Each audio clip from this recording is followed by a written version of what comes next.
We are here in Warsaw, and it's a big day because it's inauguration day. Nawrocki just became the president of Poland, and we're going to discuss that with the one and only Michał Urbaniak. I wanted to make sure we didn't butcher his name. Thank you so much that despite the busy day, you would make some time for us. You're welcome. It's a big day, not just for Poland, but also for the rest of Europe. We'll have an extra conservative voice in the European Council. But I'm more interested, how do you look at it as a Polish yourself? For Poles, the inauguration of a new presidency of Karol Nawrocki is a pretty big day because he's the member of this political group called Law and Justice. But he's not a member of the party, the Law and Justice. He used to be the president of one of important institutions of our historical politics in Poland. And now he became a president with our confederation support. Because he's the guy who was well known as the man who works for these political issues which are hard for us. He's anti-communist, he's rather nationalist and globalist, he is the Christian. So we supported him in the second period of our second round of the elections in June, because he was the better of the bad choices. That's not very positive, actually. Well, not the bad. I know Karol for some years because he's from Gdańsk. I was the MP from Gdańsk for 4 years. So we met each other in many times in some rallies in the region, and I know him as a guy who works hard, who plays hard. So I hope he will be good president. I don't know it now because we just supported him. But you know, when someone became a politician, he has time to show up. Himself, of course. Yes, and to prove himself. So we don't know how it's gonna be, but now we hope he will be better president than the former one. For example, Andrzej Duda was the president for 10 years, and in these 10 years, he made not enough for Poles, I think. Not enough. Well, it's not going to be difficult. Karol will do better. Yeah, it's not going to be difficult to do it better than Tusk, I imagine. Well, to do something better with Tusk as a prime minister is hard, I think. And one of the duties that Karol has now, in my opinion, is to stop Tusk, to stop his politics, to balance the Polish politics, and I think it will be the big duty for president, because it's his role. It's his role for balance the political scene in country. There are many parties in Poland. For example, our party, of course, I think mine is the best, the Confederation. But we know that there are not enough MPs from our party now to rule. We have to wait for our time, I think. I don't know how long. I hope it will change in 2027. That we will be the best and the bigger. But no one knows how it works. Well, we're not talking about the future yet. Let's talk about the next years. Okay. Sounds like Nawrocki is going to have a lot of challenges. One of them, as you mentioned, is of course how to balance sovereignty, national interest, and then the growing powers of Brussels that has a very deep desire to always interfere in foreign relations. It's an interesting topic about the Brussels and the sovereignty of Poles and other countries in Europe, because everyone who accept the policy of Ursula von der Leyen in next step, he will lose the sovereignty, in my opinion. Every step of her politics, every step of her the things that she does now as a European Commission. Yeah, Commission. Correct. Yeah, as a European Commission, she does for Germans and for a bigger centralization of EU. And I think, and my party thinks, that it's one of the biggest problems for Europeans. Yeah, and also there's like no checks and balances. She's an unelected bureaucrat, which is true. She's governing not in the She's interest not a of democratic politic. No, she's not governing in the interest of the 455 million Europeans. She's governing for herself. You know, it's interesting. We've seen that they abuse the term rule of law. They've done it in Poland before. They wanted to make sure Tusk would win. Out of the sudden, they unfroze 100 billion in funding. And I'm not going to lie that I'm surprised that Nawrocki actually got the opportunity to be inaugurated. It's not that I don't believe in him, I do. I'm very happy that he's the president. But we know that the playbook that they use is that they always try to rig the elections when their desired candidate isn't winning. They've done it in Romania with the foreign interference with George Simeon. They're doing it in Germany, trying to ban the AfD, Marine Le Pen in France.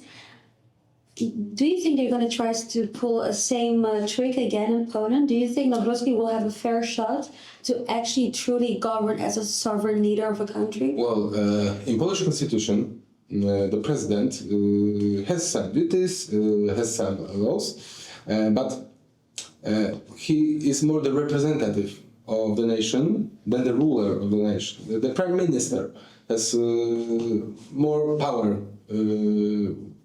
unfortunately, than the president. It's because of our constitution from 1997. The constitution was written by the ex-communists. So we've got what we have. We have to manage on this constitution that we have. And it's not the worst one. I read worse constitutions than this one. The worst constitution was, for example, from the People's Republic of Poland, the former Polish country before the First Republic. And, you know, we have to deal what we have. Of course. And this constitution also says that the main law in Poland is the constitution, not the European law, not the European Commission, not the treaties. The constitution is the most important law in Poland. But we see that the European Commission doesn't really respect that. Yeah, they think they are entitled to exactly. How do you think Poland can deal with that?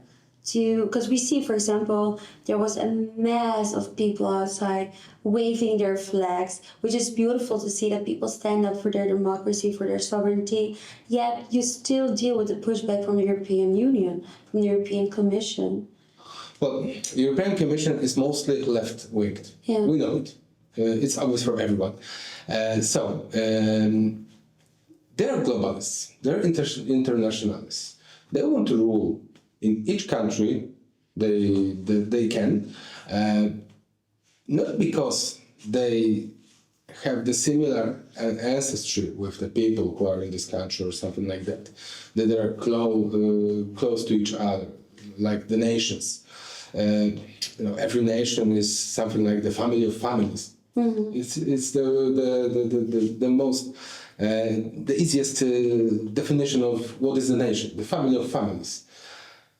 And for these people, it's not important.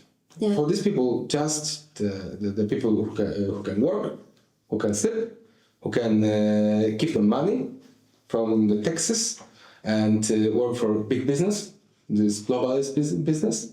These people connect with each other because of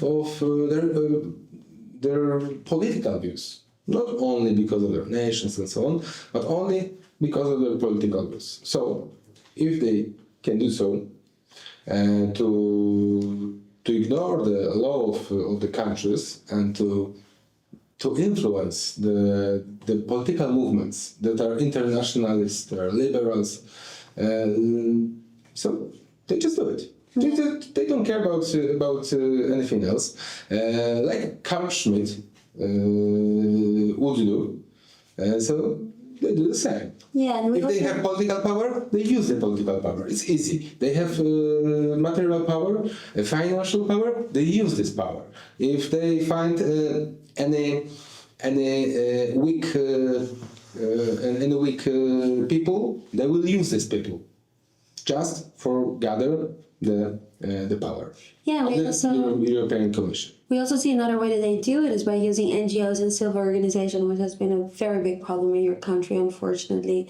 The European Commission is very smart in using that as a tool to enforce their desired policies, whether it's about gender ideologies or net zeros, even trying to overthrow a former government. I mean, we're talking about blatant regime change. You know, in Hungary, there's a rule or a law that you need to be transparent on where you get your funding if you are backed by foreign funds as an NGO civil organization. How is Poland dealing with that? Poland has a big problem with foreign influence on politics. Well, the example from last few months, our presidential elections were influenced by the big money from abroad, Yeah. And they support Trzaskowski, the second one who almost win. And it's also very Some people love that he was our president because of the exit polls. They showed that he won, but it wasn't true. So to our president. It was about maybe 500,000 or maybe more in these elections. Maybe more. We don't know how much money was spent to support Trzaskowski from abroad. But I remember 2023. We had the parliamentary elections in Poland. There was about maybe 5 to 10. It's hard to say now. Millions of złotych, which was spent in the internet propaganda against Confederation, against my party, Confederation. So we had not enough in the day of the elections. We had about 7%. It was not enough for us, of course. But after these attacks and some others, it was still pretty well. Because how do you deal with it? well, Do you have at this moment, we haven't got enough power to change this law because we are in the opposition. But we plan how to manage this problem. There are two things that can happen. One is must have the transparency of from where the money comes and from where this money comes to NGOs in Poland. It's absolutely must have to show people who supports this or this organization. If they speak about the human rights or they support some political movements, it's okay, they can do it. We've got democracy, but show me who supports you. Why and from where you have money. If you have money from people from Poland, okay. If you have money from other organizations, I don't know, for example, from Soros, well, it's not so good. Maybe someone should cut it. So it's the second step. Many of the organizations could have cut this money, and this is one of the. They could, but the problem is, okay, you can do it, but will they do it? Of course not, because then people are out of a job. And these people never had a decent job. So they will do whatever they can to maintain working for them. NGOs... basically free money for them. Okay, NGOs have people, but if you want to influence on Polish politics, you should be supported only by Polish money. Yeah. It's the way I think it would work. It works in supporting political parties. if you have political party, this political party can only gather money from official subventions from Polish state, or just only from normal people. That's all. No companies, no NGOs, no money from abroad. It's illegal. So it should work in NGOs also. And then the last question, I mean, a couple of 2 weeks ago even, you had a big, massive rally here that people just don't want to have mass migration anymore. I mean, it's a problem. Unfortunately, we don't only see in your country, but also in the rest of Europe. How is your country dealing with that?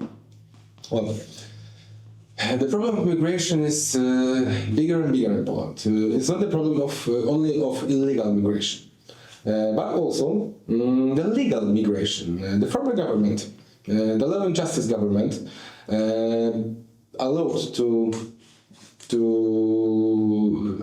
about, I don't remember now, it was 100,000 of people that can come to Poland from any part of the world, from Asia, from Africa, from Colombia, for example, where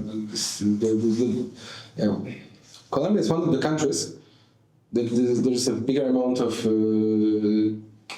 murders on the streets. So we have no visa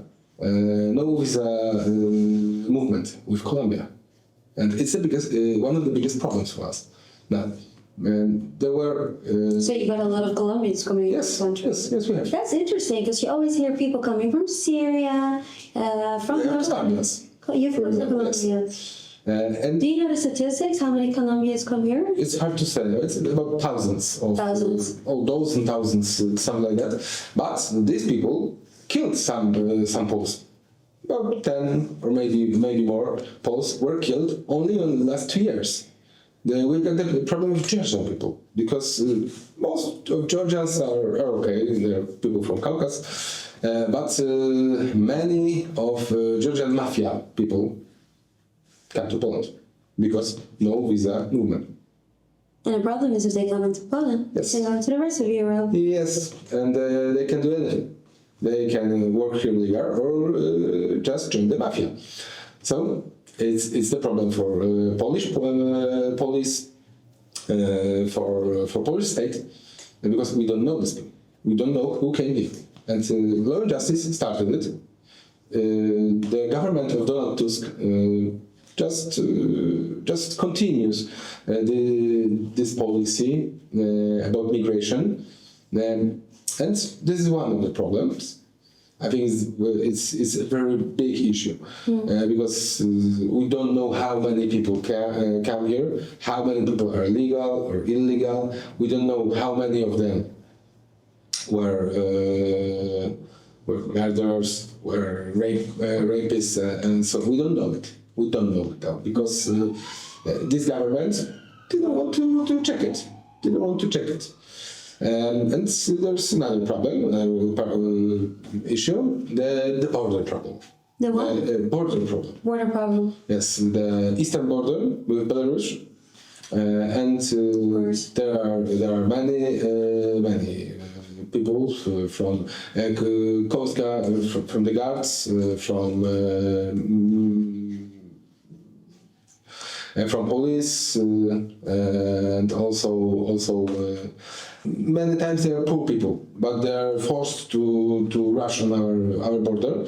And there is another problem from the western side, the Germans. The Germans has another way of dealing with the migrants. They just resend them to Poland with no legal action. Just send them. It's interesting how remigration is possible when we're talking about sending it to Poland. And when we talk about remigration to outside of the European Union, out of a sudden that's not even in the question. Yes, in my opinion, the way that Germans taking actions now is just preparing to the migration pact. They test Polish reactions. If there is a reaction, they will start some actions. If there is no reaction, they will send people, and they're doing it now. And there's been no reaction from your former government? Not enough reaction. The reaction was, it can't be big because there are not enough guardians on the border. The police will help, of course, because we've got the forces, the border guards, the police, and they're not the same. They've got another duties, but they can work together, of course. And so there's still not enough people on the border with Germany. So Germans just send people. It's insane. Well, it's Inauguration Day. We know you're super busy, but we're so grateful that you had the time to talk with us. We'll deep dive more about this because if Germany is sending them to Poland, and as you say, they do it to test it to see your reaction, I think the rest of Europe should be very worried because we know that right there's a lot of sleep terrorists as well. We don't know where they are. They're not vetted. They're uncontrolled. And this is, as I said, again, not only a Polish problem, but an European problem. Yes, of course. It's the problem of all European people. Because if the European borders from all the European Union will be weak, we'll have problem with the migrants who will become the legal migrants and then maybe the citizens, and then we won't be the citizens in our own countries. I think that's a very strong warning to end it, but let's end it on a positive note. Today we're going to celebrate a victory. Thank you so much. Thank you very much. Thank you.